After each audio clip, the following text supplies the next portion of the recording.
नमस्कार। आकाशवाणी जयपुर अजमेर से प्रस्तुत हैं प्रादेशिक समाचार।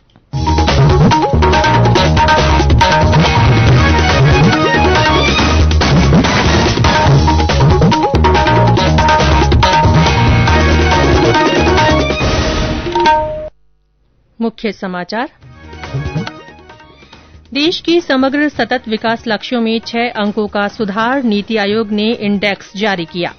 केंद्र ने शिक्षक पात्रता परीक्षा क्वालिफाइंग सर्टिफिकेट की वैधता अवधि 7 वर्ष से बढ़ाकर आजीवन करने का फैसला किया। देश में कोरोना संक्रमण से स्वस्थ होने की दर हुई 92.79%। प्रदेश में आज कोविड संक्रमण के 1258 नए मामले आए सामने। मुख्यमंत्री अशोक गहलोत ने आज जोधपुर में 154 करोड़ रुपए लागत के विकास कार्यों का किया वर्चुअल शिलान्यास और लोकार्पण। और मानसून ने आज केरल में दी दस्तक। प्रदेश के कई जिलों में आगामी 3-4 दिन तक अंधड़ और बारिश की प्रबल संभावना।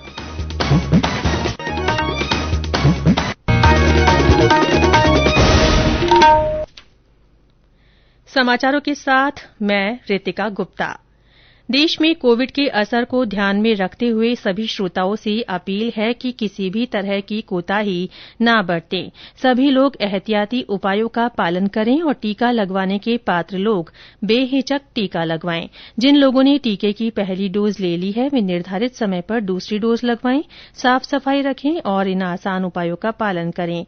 मास्क लगाएं, 2 गज की सुरक्षित दूरी बनाए रखें, हाथ और मुंह साफ रखें। श्रोता कोविड से जुड़ी किसी भी तरह की मदद के लिए राष्ट्रीय हेल्पलाइन नंबर 1075 या राज्य के हेल्पलाइन नंबर 104 या 108 पर फोन कर सकते हैं।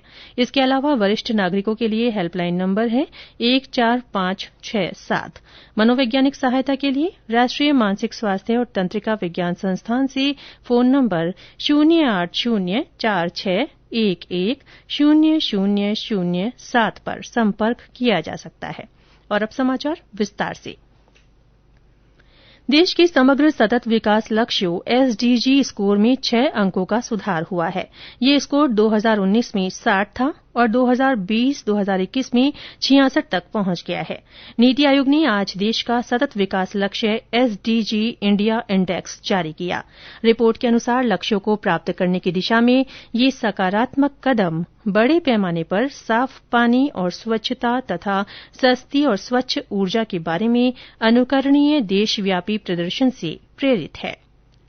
केंद्र सरकार ने सभी राज्यों और केंद्र शासित प्रदेशों को वंचित और आर्थिक रूप से कमजोर वर्ग के लोगों को राशन कार्ड देने का विशेष अभियान शुरू करने का परामर्श दिया है। यह पहल कोविड महामारी के कारण देश में कठिनाई का सामना कर रहे लोगों के लिए राशन उपलब्ध कराने के मद्देनजर की गई है। केंद्र ने शिक्षक पात्रता परीक्षा सीटेट क्वालिफाइंग सर्टिफिकेट की वैधता की अवधि 7 वर्ष से बढ़ाकर आजीवन करने का फैसला किया है। केंद्रीय शिक्षा मंत्री रमेश पोखरियाल निशंक ने कहा कि ये फैसला वर्ष 2011 से लागू होगा। श्री निशंक ने कहा कि राज्य और केंद्र शासित प्रदेश ऐसे उम्मीदवारों के लिए नए प्रमाण पत्र जारी करने या पुराने प्रमाण पत्रों को दोबारा वैध करने के लिए आवश्यक कार्रवाई करेंगे जिनकी 7 वर्ष की अवधि पहले ही समाप्त हो गई है।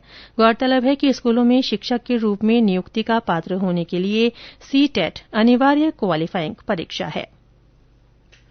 उच्चतम न्यायालय ने केंद्र से कोवैक्सीन, कोविशील्ड और स्पुतनिक वी सहित सभी कोविड टीकों की खरीद संबंधी विस्तृत आंकड़े प्रस्तुत करने को कहा है। न्यायालय ने केंद्र से टीकाकरण नीति से जुड़े सभी प्रासंगिक दस्तावेज और फाइल नोटिंग को भी न्यायालय के समक्ष रखने को कहा है। पीठ ने टीकाकरण नीति पर केंद्र को 2 सप्ताह के भीतर हलफनामा दाखिल करने के निर्देश दिए हैं। न्यायालय ने ब्लैक फंगस बीमारी के लिए दवा की उपलब्धता सुनिश्चित करने के संबंध में केंद्र द्वारा उठाए जा रहे कदमों की जानकारी भी मांगी है। केंद्र की ओर से कोरोना के प्रति जागरूकता लाने के लिए जन आंदोलन चलाया जा रहा है। इसी के तहत आकाशवाणी जयपुर के समाचार बुलेटिनों में प्रसारित की जा रही विशेष श्रृंखला जनता का संदेश, जनता के नाम में सुनिए हमारे श्रोता का संदेश। नमस्कार, मेरा नाम हरिओ। मैं कक्षा 12 का एक दिव्यांग छात्र हूँ और अलवा जिले के जामडोली गांव से बोल रहा हूँ। जैसा कि आप सब जानते हैं, आज पूरा विश्व इस कोरोना महामारी से बुरी तरह से जूझ रहा है। इससे हमारा देश भी अछूता नहीं है। इससे बचने के लिए हमें 3 आसान उपायों का पालन करना चाहिए। मास्क पहनना, सोशल डिस्टेंसिंग का पालन करना, हाथ मुंह साफ रखना, ठंड जुकाम बुखार होने पर अपने निजी चिकित्सक से सलाह दें। याद रखना 2 गज की दूरी, मास्क है जरूरी। आप बचेंगे तो जहां बचेगा, कोरोना हारेगा, देश जीतेगा। जय हिंद। किसी भी शत्रु पर विजय पाने के लिए आवश्यक है कि हम उससे अधिक शक्तिशाली हों। प्रख्यात कथक नृत्यांगना नलिनी अस्थाना मानती हैं कि कोरोना पर विजय पाने के लिए हमें बाहरी और आंतरिक रूप से सशक्त होना होगा।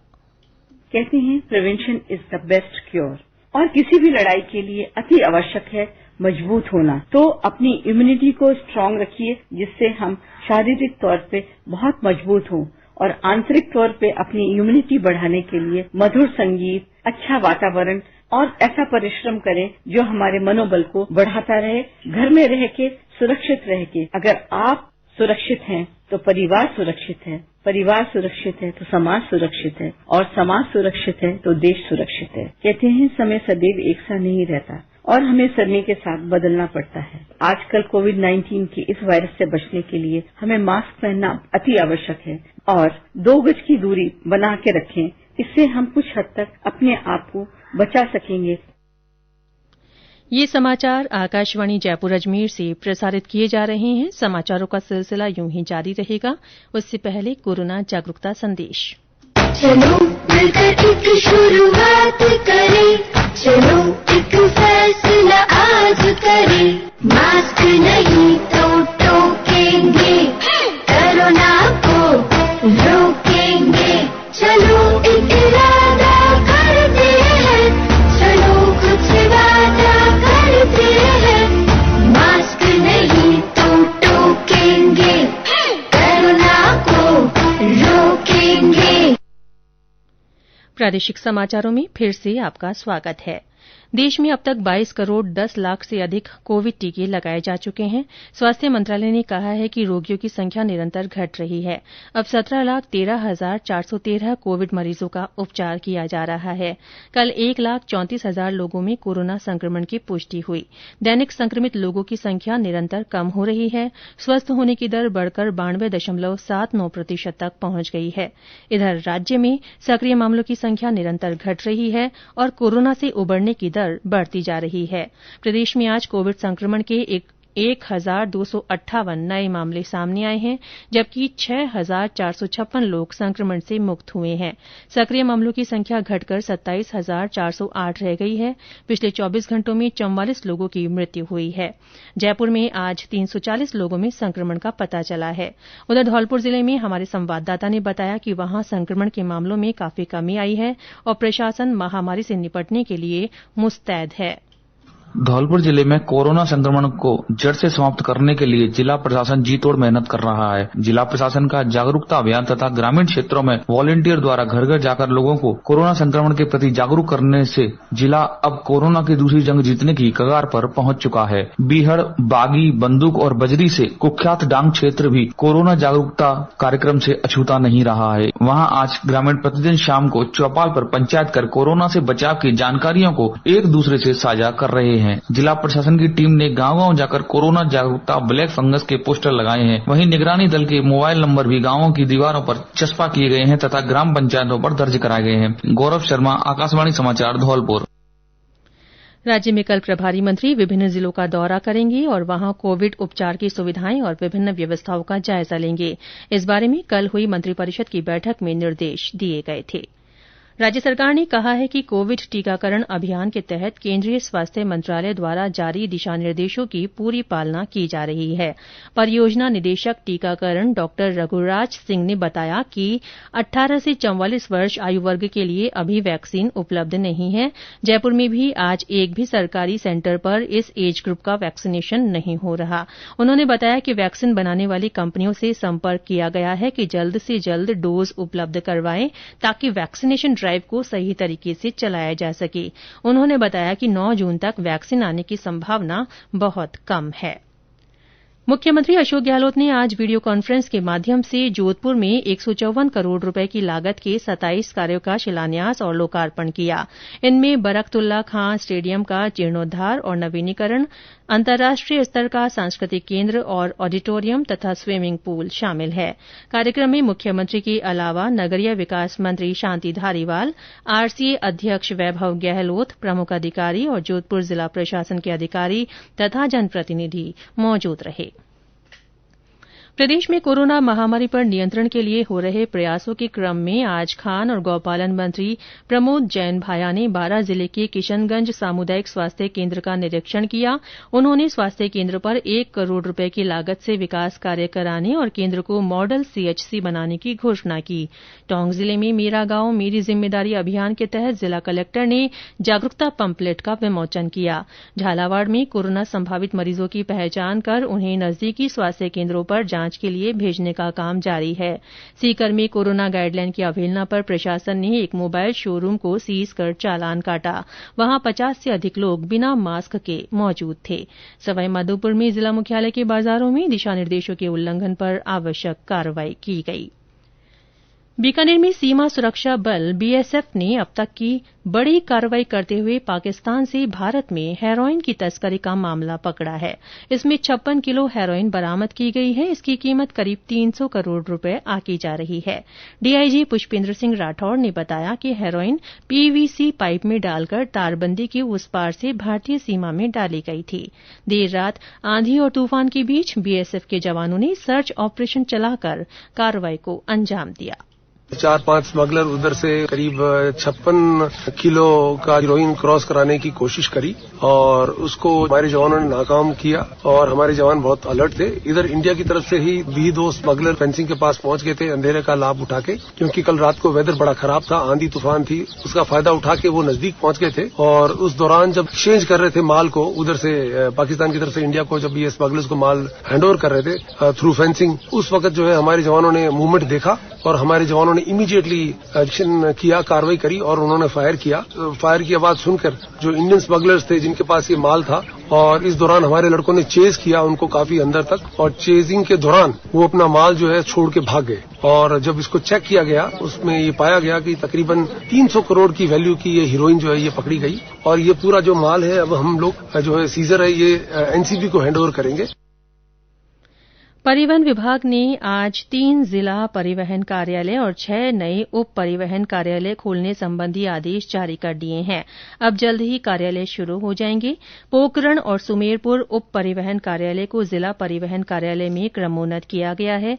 सादुलशहर में नया जिला परिवहन कार्यालय खोला गया है। रावतभाटा, जैतारण, कुचामन सिटी, खाजूवाला, कामा और चाकसू में उप परिवहन कार्यालय खोले गए हैं। परिवहन मंत्री प्रताप सिंह खाचरियावास ने बताया कि विभाग से संबंधित कार्यों के लिए आमजन को और अधिक राहत मिलने वाली है। लाइसेंस, वाहनों के पंजीयन, अनुज्ञा पत्र सहित अन्य कार्यों के लिए उन्हें अब ज्यादा दूर नहीं जाना होगा। दक्षिण पश्चिम मानसून आज केरल पहुंच गया है। मौसम विभाग का कहना है कि ये 2 दिन की देरी से केरल पहुंचा है। विभाग ने आज एक बार फिर बीकानेर, श्रीगंगानगर, चूरू, हनुमानगढ़, नागौर, जैसलमेर, बाड़मेर, जालौर, पाली और जोधपुर जिलों में तेज ठंडी हवाएं चलने, अंधड़ और बारिश होने की प्रबल संभावना व्यक्त की है। पूर्वी राजस्थान के उदयपुर, कोटा, अजमेर और जयपुर संभाग के कुछ जिलों में मध्यम गति से ठंडी हवाएं और अचानक तेज हवाओं के साथ कहीं कहीं बारिश का पूर्वानुमान है। विभाग ने कहा है कि आंधी बारिश का ये दौर आगामी 3-4 दिन तक जारी रहेगा। 5 जून से आंधी बारिश की गतिविधियों और तीव्रता में कुछ कमी आने की संभावना है। इस बीच पिछले 24 घंटों में राज्य के कुछ भागों में आंधी और बारिश दर्ज की गई। सर्वाधिक बारिश जोधपुर के शेरगढ़ में 60 मिलीमीटर दर्ज की गई। और अंत में मुख्य समाचार एक बार फिर। देश के समग्र सतत विकास लक्ष्यों में 6 अंकों का सुधार हुआ है। नीति आयोग ने इंडेक्स जारी किया है। केंद्र ने शिक्षक पात्रता परीक्षा क्वालिफाइंग सर्टिफिकेट की वैधता अवधि 7 वर्ष से बढ़ाकर आजीवन करने का फैसला किया है। देश में कोरोना संक्रमण से स्वस्थ होने की दर 92.79% हो गई है। प्रदेश में आज संक्रमण के 1258 नए मामले सामने आए हैं। मुख्यमंत्री अशोक गहलोत ने आज जोधपुर में 154 करोड़ रुपए लागत के विकास कार्यों का वर्चुअल शिलान्यास और लोकार्पण किया। और मानसून ने आज केरल में दस्तक दे दी है। प्रदेश के कई जिलों में आगामी 3-4 दिन तक अंधड़ और बारिश की प्रबल संभावना है। इसी के साथ प्रादेशिक समाचार बुलेटिन समाप्त हुआ। नमस्कार।